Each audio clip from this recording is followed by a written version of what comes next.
चाहे तो वो स्वयं आगे आकर के प्रायश्चित के द्वारा अपने किए गए का अपनोदन कर सकता है, या फिर आचार्यों के द्वारा, समाज के द्वारा, राजा के द्वारा दंड स्वीकार करे, या नहीं अगर करता है तो यमराज के यहाँ तो होना ही है, तय है। नमस्कार मित्रों, मैं अमरेंद्र पांडे, आप सभी का स्वागत है मेरे चैनल पर। दोस्तों, वाराणसी में मुरारी बापू के कथा को लेकर के लगातार विवाद छिड़ा हुआ है। आज राम कथा का चौथा दिन है और रोज़ नए नए मामले सामने आ रहे हैं। अभी स्वामी अमितेश्वरानंद जी जो शंकराचार्य हैं, उन्होंने यह कहा है कि मुरारी बापू जो है वो खुद को वैष्णव संत बता रहे हैं, लेकिन वो वैष्णव संत नहीं है, वो घरबारी संत हैं। और उन्होंने यह भी कहा है कि मुरारी बापू सामने आकर अगर शास्त्र के विधान के अनुसार अगर सामने माफ़ी नहीं मांगते तो ऐसे में शास्त्र यह कहता है कि उनको यमराज दंड देते हैं। तो यह पूरा वीडियो आप देख सकते हैं। अगर अच्छा लगे या आप इससे जुड़े हुए हैं तो निश्चित तौर पर चैनल को सब्सक्राइब भी करिएगा, ताकि इस मामले में नए नए अपडेट लेकर के आपके सामने आएंगे। हमें बताया कि मुरारी बापू जी यहाँ पर कथा करने के लिए आए हैं और पत्नी के निधन के ठीक 3 दिन के बाद ही यहाँ पर कथा उन्होंने आरंभ कर दी है। विश्वनाथ जी के मंदिर में जाकर के भगवान का दर्शन, पूजन, अभिषेक आदि भी कर आए हैं और अब कथा भी कह रहे हैं व्यासपीठ पर बैठ करके, पोथी भी छू रहे हैं। तो ये सूतक में कैसे हो सकता है, सबसे बड़ा सवाल यही है। असल में हम जब बाहर थे तो टेलीफोन से कुछ पत्रकारों ने हमसे पूछना चाहा था। सीधे तो हमारी किसी पत्रकार से बात नहीं हुई। हमारे जो मीडिया प्रभारी संजय पांडे जी हैं, उनके माध्यम से हमसे पूछा गया था कि पत्रकार बंधु ये पूछ रहे हैं। तो हमने उस समय अधिक कुछ न कह करके ये कहा था कि एक बार मुरारी बापू जी से ही पूछना चाहिए कि वो शास्त्र के किस निर्देश के अनुसार ऐसा कर रहे हैं, या उनकी अपनी क्या बात है। लेकिन मुरारी बापू जी की तरफ से तो कोई इसका जवाब आया नहीं और लोग देख रहे हैं कि ये हो रहा है। अब समस्या हम लोगों की ये है कि इस पर अगर हम शांत रहते हैं तो ये अशास्त्रीय कृत्य जनता में प्रवेश कर जाएगा, और अगर नहीं शांत रहते हैं, कहते हैं, तो कुछ लोगों को बुरा लग सकता है। हो सकता है मुरारी बापू जी को ही बुरा लग जाए।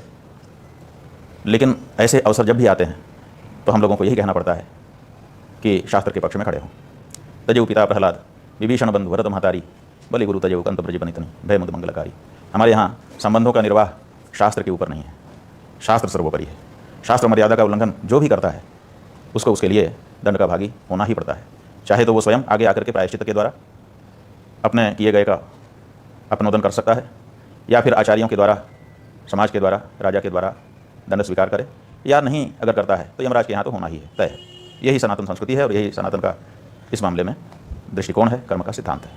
तो ऐसी परिस्थिति में धर्म का विचार तो करना होगा।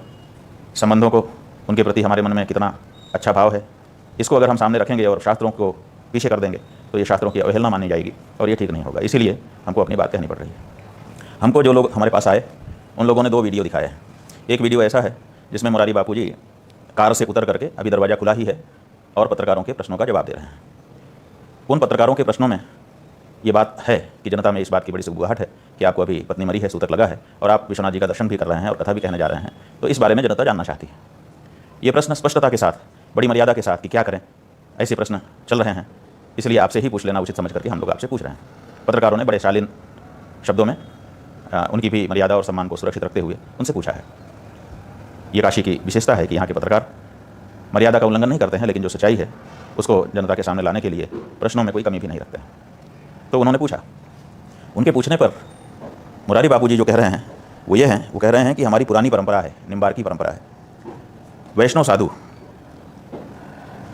हम वैष्णव साधु हैं, हमारी पुरानी परंपरा है, निम्बार की परंपरा है, और हमें ये सूतक वगैरह लागू नहीं होता है। समाधि करने से ही हमारा सब पूरा हो जाता है।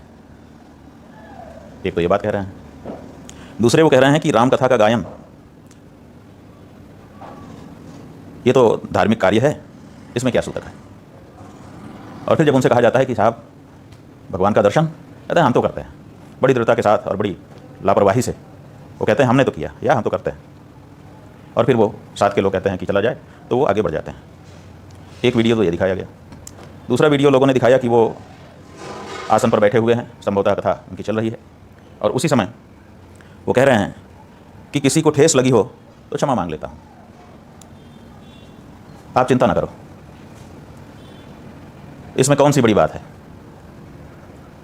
क्षमा बड़न को चाहिए छोटन को, उत्पात शब्द उन्होंने स्वयं बोला नहीं है, लेकिन ना बोल करके उसको ज़्यादा लाउड कर दिया है। फिर वो कह रहे हैं कि यहाँ जो कुछ भी हो रहा है सब मंगल विधान के अनुसार हो रहा है। और फिर जो चुभने वाली बात है वो कह रहे हैं, वो कह रहे हैं कि हमारे बाबा कहते हैं कि हवन कुंड में ज़्यादा लकड़ी डालोगे तो आग ज़्यादा उठेगी। खुलासा मैं भी कर सकता हूँ। और फिर गर्व भरी दृष्टि से जनता की ओर देकर के कहते हैं, यस, मेरे पास भी शास्त्र हैं। फिर से ये बड़ा डायलॉग है, खुलासा मैं भी कर सकता हूँ, यस, मेरे पास भी शास्त्र हैं। फिर वो कहते हैं कि जनता ने बहुत प्यार दिया है। और इस तरह से ये दूसरा वीडियो भी पूरा होता है। ये 2 वीडियो देखने के बाद बातें बहुत साफ हो जाती हैं, स्पष्ट हो जाती हैं। पहली बात तो उनके द्वारा ये कहा गया कि हमारी पुरानी परंपरा है निम्बार की। तो सवाल यह है कि निम्बार की परंपरा तो निश्चित रूप से पुरानी है, निम्बारकाचार्य जी के समय से चली आ रही है। और ये निम्बारकाचार्य जी के समय से चली आ रही है ऐसा भी नहीं है। ये तो जो वैष्णवों के चतुसंप्रदाय हैं, श्री संप्रदाय, सनक संप्रदाय, ब्रह्मा संप्रदाय और रुद्र संप्रदाय, ये चारों चतुसंप्रदाय कहलाते हैं। इन्हीं चतुसंप्रदायों के बारे में भक्तमाल में कहा गया है, भक्ति भक्त भगवंत प्रभु गुरु चतुर्नाम बपु एक, जो इनका सुमिरन करे काटत कलश काटे विघ्न अनेक, ऐसा कुछ है। तो ये जो चतुसंप्रदाय है उसमें से एक हमारे सनकादियों का हंस संप्रदाय है। और इस संप्रदाय को पुराना कहा, इसमें कोई खराबी नहीं है। और अगर कोई निम्बार्क संप्रदाय का अनुगमन कर रहा है तो इससे बढ़िया कोई बात नहीं हो सकती। अपने आप को निम्बार्क संप्रदाय का वो कह रहा है। फिर वो कहते हैं कि हम वैष्णव साधु हैं, हमें ये सूतक लागू नहीं है। ये बात जरा चुभने वाली है, झटका देती है कि जब आप निम्बार्क संप्रदाय का नाम लेते हैं कि आप निम्बार्की हैं, तो फिर निम्बार्क संप्रदाय में रह करके आपको सूतक लागू क्यों नहीं होता है? क्योंकि निम्बार्क संप्रदाय तो वैदिक संप्रदाय है, वहाँ कुछ अवैदिक नहीं हो सकता है, वहाँ कुछ भी मनमाना नहीं हो सकता है। शास्त्र के अनुसार अपने जीवन को ढालना, अपने जीवन के अनुसार शास्त्र को ढालना, ये निम्बार्क संप्रदाय की नीति नहीं है, जहाँ तक हम लोग जानते हैं निम्बार्क संप्रदाय के बारे में। निम्बार्क संप्रदाय के श्री जी महाराज का कितना उत्तम प्रांजल यश रहा है, हमारे पूज्यपाद गुरु जी महाराज से उनका कितना अंतरंग संबंध रहा है, हम लोगों ने जाने कितनी बार उनके दर्शन किए हैं, सत्संग किया है। वो निम्बार्क संप्रदाय के आचार्य सलेमनाबाद में जिनकी गद्दी है श्री जी महाराज, जब उनका शरीर पूरा हुआ था तो उनके सभी और दैहिक कृत्य 12 दिनों में, जैसा कि शास्त्र में आज्ञा है, संपादित किए गए थे। उनके शिष्यों ने क्षौर कराया था और भी सारी विधियाँ 12 दिनों की जो विधि होती है सब संपन्न की गई थी। तो निम्बार्क संप्रदाय में तो हमने जहाँ तक जाना है सूतक होता है और उसको मानना पड़ता है। दूसरी बात यह है कि अपने आप को कोई निम्बार्क संप्रदाय का कहे और कहे कि हमारे यहाँ सूतक लागू नहीं होता है, साधु पर लागू नहीं होता है, तो सवाल यह है कि निम्बार्क संप्रदाय के गृहस्थ शिष्य भी हो सकते हैं और साधु माने विरक्त भी शिष्य हो सकते हैं। तो ये जो मुरारी बापू हैं ये विरक्त शिष्य तो है नहीं। अगर विरक्त शिष्य होते तो पत्नी होती ही नहीं, और ना होती तो मरती कैसे, और अगर मरती नहीं तो सूतक का ये जो प्रश्न उत्पन्न हुआ है वो भी न लगता। ऐसी परिस्थिति में ये कहना कि हम निम्बार्क संप्रदाय के साधु हैं, तो साधु माने विरक्त निम्बार्क संप्रदाय के दीक्षित शिष्य तो ये नहीं है। अगर होते तो विरक्त रहते। इसका मतलब ये है कि ये घरबारी जो वैष्णव होते हैं उस तरह के वैष्णव हैं। जैसे हमारे सन्यासियों में घरबारी गोसाई संप्रदाय है, वैसे ही वैष्णवों में भी एक घरबारी वैष्णव माने जाते हैं। ये घरबारी वैष्णव हो सकते हैं।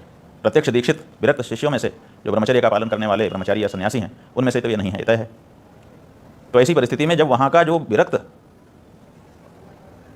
साधु होता है निम्बार्क संप्रदाय का, उसके परलोक गमन के बाद भी और दैहिक कृत्य सारे के सारे शास्त्रानुसार संपन्न किए जाते हैं, तो फिर निम्बार्क संप्रदाय का व्यक्ति होने के बाद ये कहे कि हमारे यहाँ तो सूतक लागू ही नहीं होता है। अब ये जिम्मेदारी हमारी नहीं है, ये जिम्मेदारी निम्बार्क संप्रदाय के आचार्यों की है, संतों की है कि वो इस बारे में स्पष्टता करें कि क्या निम्बार्क संप्रदाय में सूतक माना जाता है या नहीं माना जाता है। फिर वो कहते हैं कि रामकथा का गायन है, इसमें क्या सूतक होता है। देखिए, रामकथा के गायन में शास्त्र नियम आते हैं कि नहीं आते हैं। जहाँ रामकथा गाई जाती है वहाँ राम जी का मंडल आमंत्रित किया जाता है, वहाँ पर आवाहित देवताओं की प्रतिदिन पूजा अर्चना होती है, और फिर जो यजमान है पूजा अर्चना करने के बाद उनके महात्म्य का श्रवण करते हैं। जो भगवान वहाँ आए हैं तो राम जी ही तो आएंगे रामकथा में, राम जी का आवाहन होगा, प्रतिदिन उनका यजमान के द्वारा पूजन होगा, और उसी पूजा के अवसर पर 9 दिन का रामकथा का कार्यक्रम भी आयोजित किया जाएगा, ताकि जो महाराज आए हैं उनकी कथा भी हम इसी बहाने से सुने और उनकी प्रशंसा, उनकी स्तुति में हमारी ये रामकथा हो जाए। तो रामकथा में देवताओं का आह्वान होगा। जो व्यक्ति सूतक में है रामकथा में देवताओं का आह्वान कैसे करेगा, पूजन कैसे करेगा, नमस्कार कैसे करेगा, और दूसरे जो धर्म कार्य हैं जिनमें सूतक में जिनको नहीं किया जाता है उनको कैसे किया जा सकेगा। तो यहाँ राम कथा का गायन हम करने जा रहे हैं इसलिए सूतक की बात नहीं है, ये बात भी साफ नहीं होती है। और फिर जब पत्रकारों के द्वारा प्रश्न किया गया कि आपने विश्वनाथ जी का दर्शन किया, तो इस बारे में कुछ ना कह करके मुरारी बापू ने जिस तरह से कहा कि हम तो करते हैं या हम तो करके आए हैं, वो बात ऐसी लगी जैसे शास्त्र की आज्ञाओं के बारे में उनके मन में सम्मान दिखाई नहीं दिया। खैर, दूसरे वीडियो में वो कह रहे हैं कि किसी को ठेस लगी हो तो क्षमा मांग लेता हूँ। मैंने अभी उनको पक्का नहीं हुआ कि किसी को ठेस लगी हो तो अरे मुरारी बापू जी, सशर्त क्षमा याचना कि अगर लगी हो तो क्षमा मांग लेता हूँ। शब्दों के पंडित आप हैं तो उन शब्दों का सदुपयोग करना चाहिए।